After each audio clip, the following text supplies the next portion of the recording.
Hey everybody, thank you for joining me for another tier list. Today we're going to be taking a look at the discography of Tool, the legendary Los Angeles-based metal group who really carved out their own unique sound that was unlike any other bands from the early 90s, and the evolution of their sound is really incredible to watch play out throughout their discography, and they are one of those bands who don't have a very large discography, with only 5 studio albums over the course of 32 years, but the music that they have put out within that period of time is just of such high quality, and it was so influential to countless different metal bands. And there are so many groups that we know and love that may not have even existed if it wasn't for Tool. So I'm very happy to be covering this very important band for today's episode. So what I'm going to do is go through their 5 studio albums. I will be excluding the 2 EPs. Anybody who watches my album ranking videos knows that I prefer to keep EPs separate from the studio albums most of the time, but I will go through their 5 studio albums, starting with Undertow and going up to Inoculum, and I will score each of them on this tier list, with S being the highest and D being the lowest, and I'll talk a little bit about each album, let you know my thoughts, and we will see where we end up. And please feel free to let me know your thoughts in the comments, where you agree and disagree, and how you would rank these 5 albums. I would love to hear your thoughts. Alright, I think that's about it. Let's jump right into it. Okay, starting out, we have their debut studio album from 1993 titled Undertow, and I will give this an A. I think this is an awesome record that was incredibly unique for its time when you take into account the fact that grunge was the predominant rock style of that period, and metal had been going into a few different directions with the groove and alternative metal, as well as sludge and doom metal, and this record would end up being a hugely influential contribution to alternative metal. It does have some progressive elements as well, but they definitely get more progressive on subsequent albums, as they were still experimenting and fleshing out their sound and style at this point. This album is 10 tracks long and a little over 68 minutes in length, which also makes it Tool's shortest album, believe it or not, with a lot of these songs on here being between 4 and 6 minutes in length, which is pretty short in comparison to a lot of the typical Tool song lengths on the future records. And another thing that differentiates this from other albums is the production style, which is much more raw and less polished, and does give this record a unique kind of edge to it, but I do prefer the production styles on the records that would follow it a bit more. As far as the songs go, I think the majority of them are very strong, and there are even a couple of tracks that would make my top 10 favorite Tool song list, with the tracks Intolerance and Sober, both of which I think are fantastic songs. And some other standouts for me would be Prison Sex, Crawl Away, Swamp Song, and 4 Degrees. I will say though, I don't think every single song on here is a home run. I think the last 2 tracks in particular do leave the album off on a bit more of an underwhelming note. I'm not a huge fan of the track Flood, and I really don't like Disgustipated. It's this noisy, experimental, messy sounding track that's almost 16 minutes in length, and it ends with about 7 minutes of just cricket chirping sounds, and to me it just doesn't add to the album at all, and it makes the last piece of this record feel like a bit of a challenge to get through. And in addition to that, I will say that I don't think they reach the same highs on here as they would on future releases when they went even deeper into the progressive territories. So those are my few main reasons for bumping it down to A tier, but regardless of some of those critiques, I think the overwhelming majority of the tracks on here are very good, and it's just an incredibly unique and refreshing sound for the year 1993, and this album certainly contains some classic Tool songs that will forever be timeless, and a couple of tracks, like I said, that would make my top 10 favorite Tool song list. So a very good debut record, but not a perfect album in my opinion, so I will give this an A.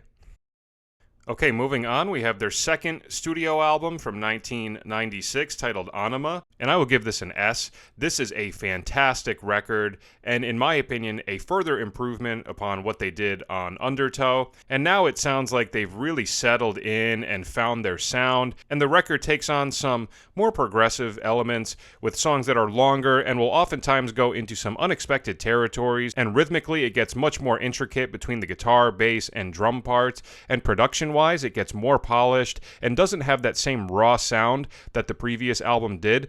And this would also be the first record where they would start incorporating a couple of shorter transitional tracks, which is something that they will continue to do for every album moving forward. And I will say this particular album probably has my favorite transition tracks of their entire discography. So I really appreciate everything they're doing on here in terms of the further evolution of their sound, the instrumental writing, and the enhanced production. The album is 15 tracks long at a little over 77 minutes in length, and it delivers some seriously exceptional Tool tracks, with my personal favorites being the title track, Ænima, as well as Jimmy, 46 and 2, Push It, Stinkfist, and the closer, Third Eye, which I particularly appreciate as a huge fan of Bill Hicks. He's my favorite comedian, and I really love the fact that they included some samples of him at the beginning of that song. And in contrast to Undertow, which had those 2 tracks at the end that I wasn't crazy about, I think every song on this album is great. It does not have one skip-over track for me. And I think all in all, this record to me sounds like a group that is just firing on all cylinders and has really found that unique sound that puts them in a category of their own when it comes to metal bands.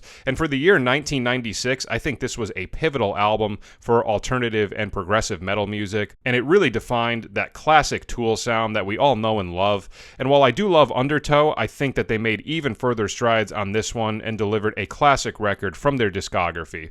So an amazing album. This one gets an S. Okay, next we have their third studio album from 2001 titled Lateralus, and this gets an easy S. Absolutely spectacular record. This one goes down as my favorite Tool album. I think this is a masterpiece of a metal record that stylistically ventures into even more uncharted territories and delivers their most progressive album to date, with so many intricate odd meter grooves and songs that take on all sorts of twists and turns into different territories with great use of dynamics and amazing instrumental writing.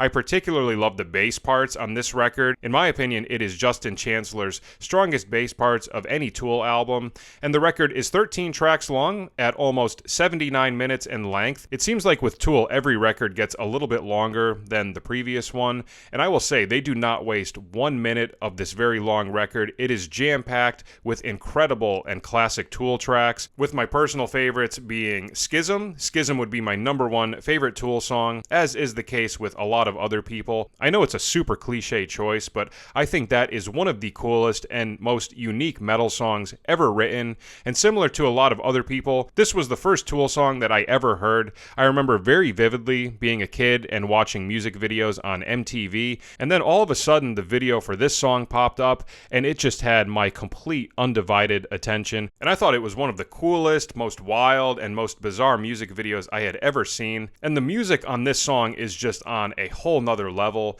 a perfect progressive metal song in my opinion, and one of the greatest bass lines ever written. Other favorite songs of mine on here would be The Grudge, Parabola, The Patient, Reflection, and Ticks and Leeches.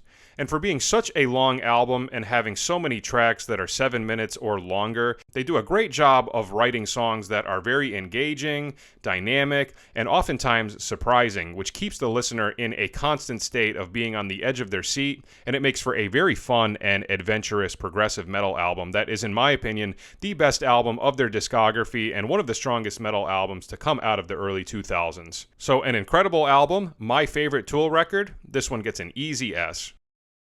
Okay, next we have their fourth studio album from 2006 titled 10,000 Days, and I will give this a B.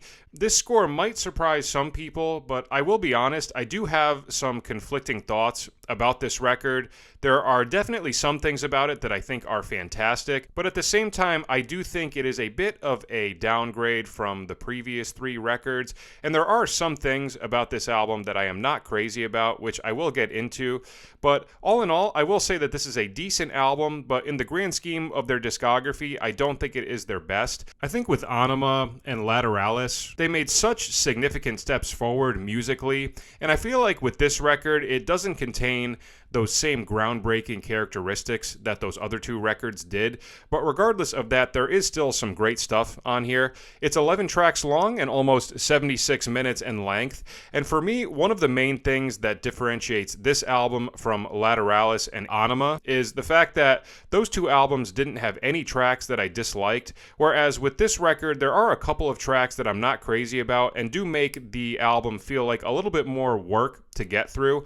I think the record starts out perfectly with the opening two tracks, Vicarious and Jambi, both of which I think are tremendous songs, but then tracks 3 and 4 really kill the momentum in my opinion. To me, Wings for Marie Part 1 and 10,000 Days both feel like songs that are this continuous build towards something that never really reaches a climax. I know towards the end of 10,000 Days it does seem like it arrives at some heavier groove, but I just really wish at some point it would have gone into this really heavy, just massive explosion of a guitar, bass, and drum groove. To me, that would have made this very long build feel a little bit more worth it. I've just always struggled with those two tracks, and the fact that it is so early in the album does hurt the momentum a bit more for me, and that has always been one of my main critiques with this record.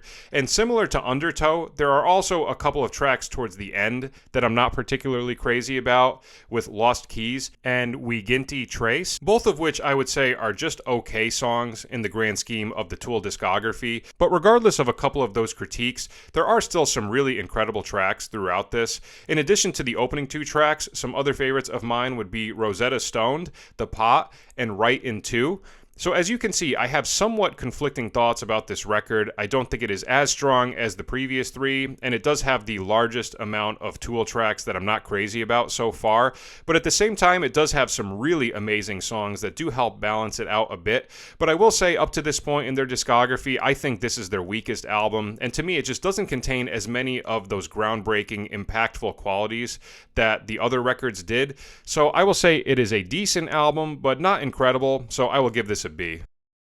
Okay, and lastly, we have their fifth and most recent studio album from 2019 titled Fear Inoculum, and unfortunately, I'm going to give this a C. This is an album that I've always struggled with, definitely my least favorite from their discography, and it's really a shame because I remember when I first heard that this album was coming out, and as a Tool fan since the early 2000s, I was super pumped for it, and then I remember putting it on when it came out and just finding it very underwhelming and largely a disappointment, and I feel like I gave it another 1 or 2 listens and then just kind of put it off to the side and forgot about it. So in the making of this video, I was definitely curious as to how I was going to feel about this album so many years later, and I will say it is a little bit better than I had initially given it credit for. If I had made this video right when it came out, I probably would have put this album in D tier.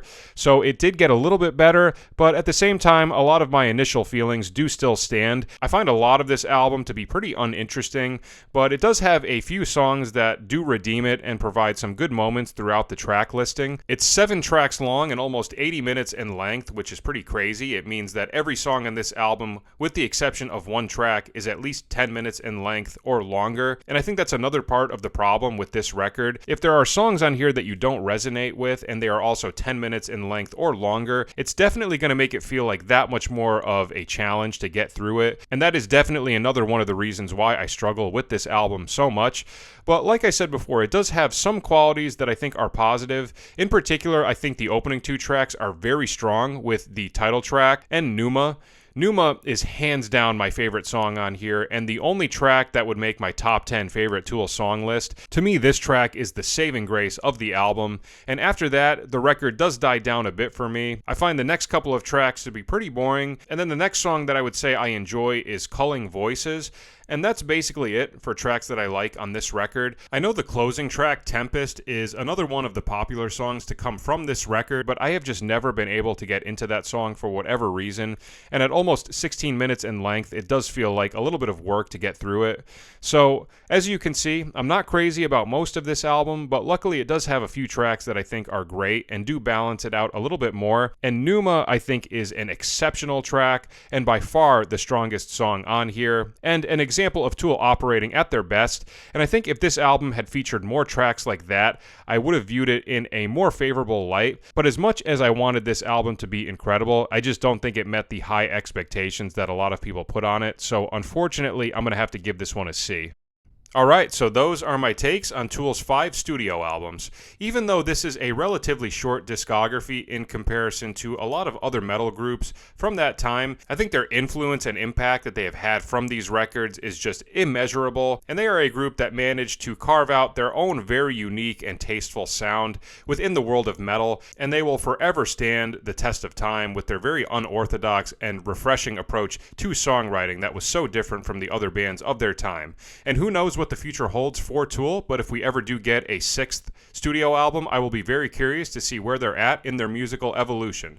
So that is it for today. Thank you so much for watching. I hope it was enjoyable, and if you are interested, please feel free to check out some of my other tier lists linked in the comments and the description and see if there's anything else that you might like, and please feel free to let me know your thoughts in the comments, where you agree and disagree and how you would rank these 5 albums. I would love to hear your thoughts. Alright, that's it for today. Thanks again for watching, and I'll see you at the next video. Take care.